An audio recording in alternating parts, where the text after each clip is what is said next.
cette guerre entre l'Iran et le couple israélo-américain nous permet de bien voir les failles de la puissance occidentale en général et américaine en particulier. Quelles sont les failles? Première faille, on découvre que les Américains ont un retard en technologie militaire. Ça, Froulaï. On découvre que les Iraniens, par exemple dans le domaine des missiles balistiques, que les Iraniens ont une technologie plus développée que la technologie israélienne, que la technologie américaine. Par exemple, les Iraniens ont des missiles qui, une fois qu'ils arrivent dans la zone où ils doivent frapper, multiplient leur tête, de telle façon que les batteries antimissiles ont l'embarras du choix. Le missile part, il est il voyage sur 1000 km. Quand il arrive à l'endroit où se trouvent ses cibles, le missile se diffracte en une vingtaine, une quinzaine, parfois même une cinquantaine de petits missiles qui s'éparpillent dans l'espace. Or, le fameux dôme de fer, le système antimissile américain, il est fait pour frapper un missile à la fois dans une zone relativement limitée.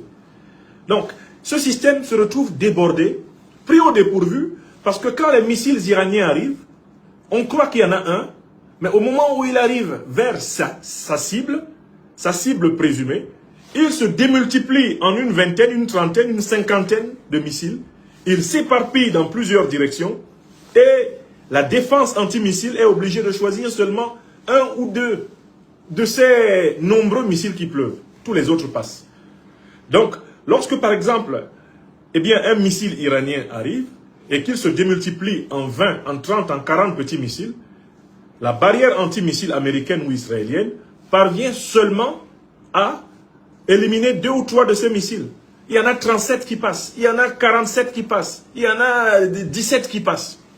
Ce qui produit des dévastations énormes. Des dévastations énormes. Comparées à celles que les Iraniens subissent de la part des Israéliens et des Américains. Premier point, le retard technologique américain, le retard technologique israélien, cela remet complètement en cause l'illusion dans laquelle on était, que l'Amérique était encore vraiment la toute première puissance militaire et technologique du monde. Ce n'est plus véritablement le cas.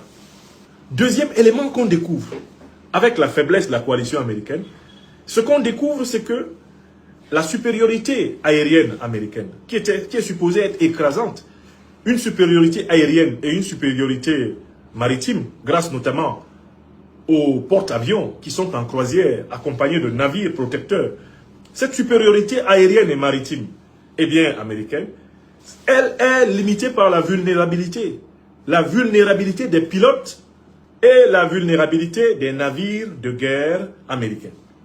J'ai écouté tellement de reportages sur l'affaire que j'ai fini par, à mon avis, découvrir le point faible de toute l'armada américaine.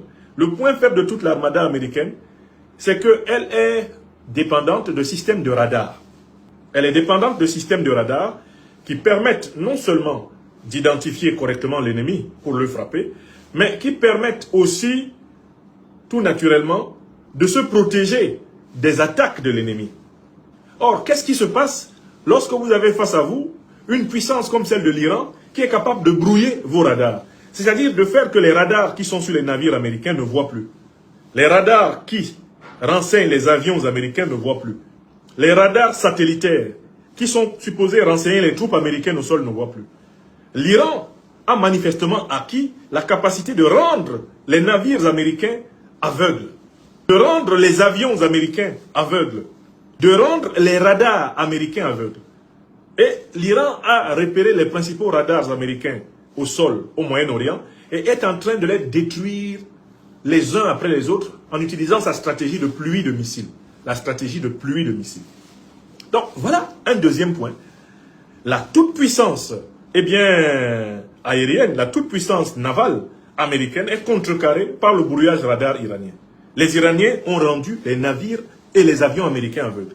Rien que hier, ils en ont abattu 3. Ils ont abattu 3 avions américains.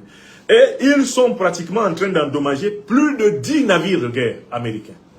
Au point que le célèbre porte-avions américain, le Lincoln, est désormais menacé.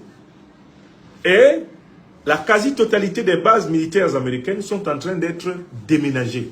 les soldats américains sont en train de décamper de toutes les bases qu'ils occupaient parce que la stratégie de la pluie de missiles, doublée par l'aveuglement du système radar américain, rend difficile la défense des positions. Vous avez entendu l'ordre qui a été donné par les États-Unis d'Amérique à l'ensemble des citoyens américains de plus de 14 pays du Moyen-Orient de partir. C'est du jamais vu. Jamais les États-Unis n'ont appelé les citoyens américains dans 14 pays, dans toute la région du Moyen-Orient, de partir. C'est bien là un aveu d'impuissance. C'est parce que Donald Trump reconnaît qu'il n'est pas capable de protéger les troupes américaines. Il n'est pas non plus capable de protéger les populations civiles américaines au Moyen-Orient qu'il sonne la retraite.